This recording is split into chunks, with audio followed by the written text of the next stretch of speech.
Les maths avec Ina et Ruben. Salut les amis. Aujourd'hui, Anne-Claire, elle va nous montrer des propriétés de la division et ça va nous permettre de les simplifier. Ah bon? Simplifier, ça veut dire plus facile? Ouais, c'est ça. Oh! Allez, à tout à l'heure. Et pour comprendre comment simplifier des divisions, on va d'abord regarder ce qui se passe quand on fait deux divisions à la suite sur un nombre. Donc on va prendre ici le nombre 30 qui est représenté avec les réglettes cuisinaires et je vais le diviser par 3, ce qui va me donner 10, puisque 3 fois 10 égale 30. Donc dans notre modèle du rectangle, l'aire ici est 30, c'est 3 fois 10, et si je divise par un des côtés du rectangle, ici le 3, mon résultat est donné par l'autre dimension, donc ici le 10.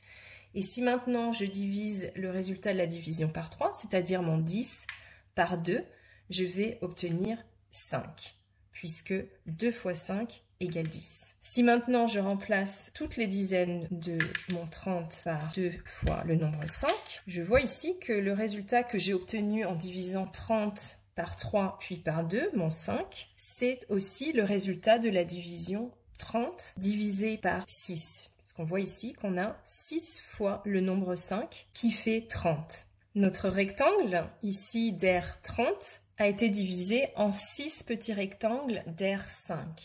Et cet arrangement en 6, on voit qu'il vient d'abord de la division en 3, puis la division par 2, qui a divisé en 2 chacun des 3 rectangles. Donc on obtient 6 rectangles en tout. Et on voit donc que ce nombre 6 vient du produit 3 fois 2. Donc on peut écrire que 30 divisé par 3 divisé par 2 égale 30 divisé par 3 fois 2.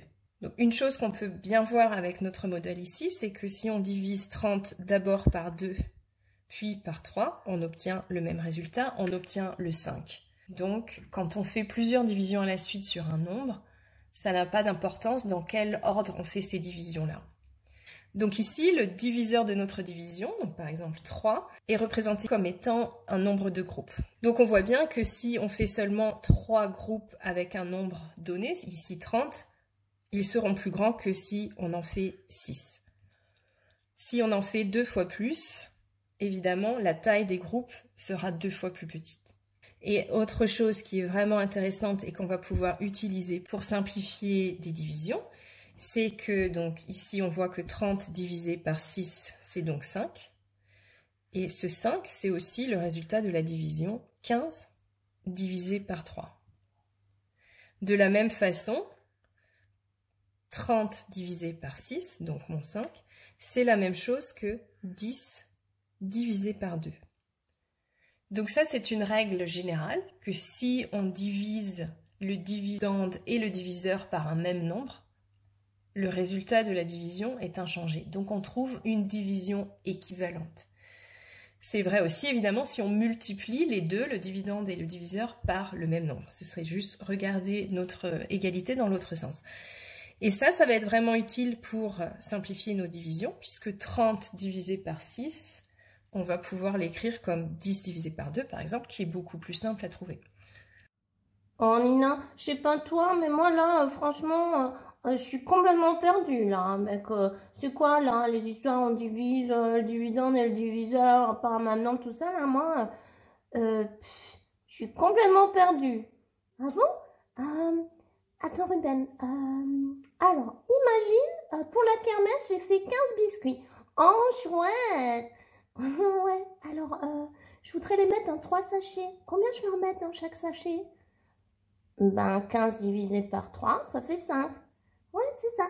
Et, alors imagine, toi, t'as fait 30 biscuits. Oh, je suis trop fort! Ouais. Alors, toi, tu pourras remplir combien de sachets de 5 biscuits? Ben, 6. Ben oui, tu vois. 30 divisé par 6, c'est la même chose que 15 divisé par 3. Ça fait 5 dans chaque sachet. Oh! Les maths avec Ina et Ruben.